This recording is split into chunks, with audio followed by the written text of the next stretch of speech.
Hi, everybody. I'm Lori Johnson, CBN's medical reporter, back to answer more of your email questions. And if you'd like to submit a question, just go to newsanswers@cbn.org. Today, I'm pleased to be joined by one of our favorite guests, Dr. Josh Axe, the founder of one of the most popular natural medicine websites in the world, draxe.com. Welcome, Dr. Axe. Hey, Lori, thanks for having me today. So let's get started. We have our first question is from Cindy, who says, do eyeglass cleaners work well for a handy wipe since there's a shortage of hand sanitizer? You know, eyeglass cleaners aren't necessarily antimicrobial in nature, and so most likely not. You know, they're more for just cleaning surfaces. So I would say your best bet is using old-fashioned hand soap and water. So really, soap is a great way to naturally clean your hands. And another thing, Lori, I love to do is add some essential oils in there if you have them on hand. Joy asks, my family member has lowered her immune system. Should I be concerned that the pharmacists who are filling her multiple medications are not wearing a mask or a shield?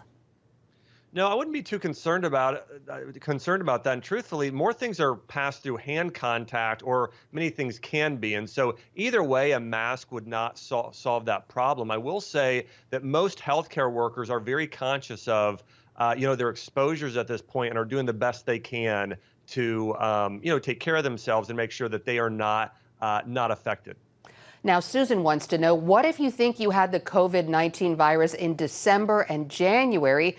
Do you need a test? Absolutely, you do not need a test. And the good news is that means you're immune right now. In fact, one of the things the government is looking at is using the blood of people that are now immune and using it for people that are at risk or ill. And Patsy wants to know, is it safe to continue to walk outside as long as I stay away from close contact with other people? Absolutely. In fact, Lori, I'm glad you asked that question. It is highly encouraged that we get outside. And again, you don't want to be within 6 feet of anybody, but if you can just go outside for a walk, get some sunshine. In fact, sunshine, if you can get some sun, it will help your body produce vitamin D, which is a very important nutrient for your immune system. And so, in fact, I highly encourage people get outside and walk as long as they're not in groups of, large groups of people that they're going to be exposed to. Here's an interesting one. Helen asks us, can mosquitoes transmit coronavirus if they bite you? No, that's not something to be concerned about at this time. So no, I think, generally speaking, again, getting outdoors is great. If you want to do a bug spray, there are essential oil-based bug sprays you can use, but no, that is not something to be concerned about. And Carol is wondering, am I more likely to pick up the virus because one family member is still working out in the workplace?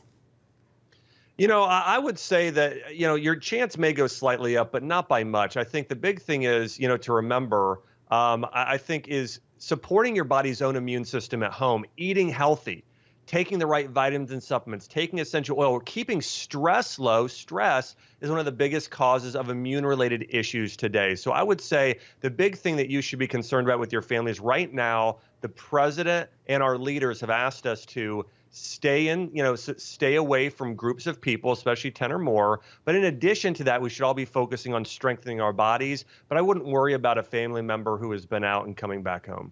All right. And Angie wants to know, if I possibly have the virus, how long am I contagious? Typically 14 days from the beginning of is the incubation period for this virus. So 2 weeks. And here's our last question for today. If someone who has coronavirus prepares your food, can eating that food make you sick? And this is from Joy. It can. There's a period of time where those germs can stay on the food. So the truth is yes. I think this is why a lot of people, Lori, are buying food from their grocery store. People are cooking at home more at this time. But I think, with most of the time when this food is delivered, I think, seeing people, most people have the proper protection on their hands that can at least reduce the risk of it being on the food you're consuming. But I would say, to be the safest, consuming food you buy at the grocery store, making it yourself. Now, if you're buying, let's say, fresh produce and you're steaming it, or buying fruits and simply washing it off with water and a little bit of soap or even something like apple cider vinegar, that's going to take care of those germs.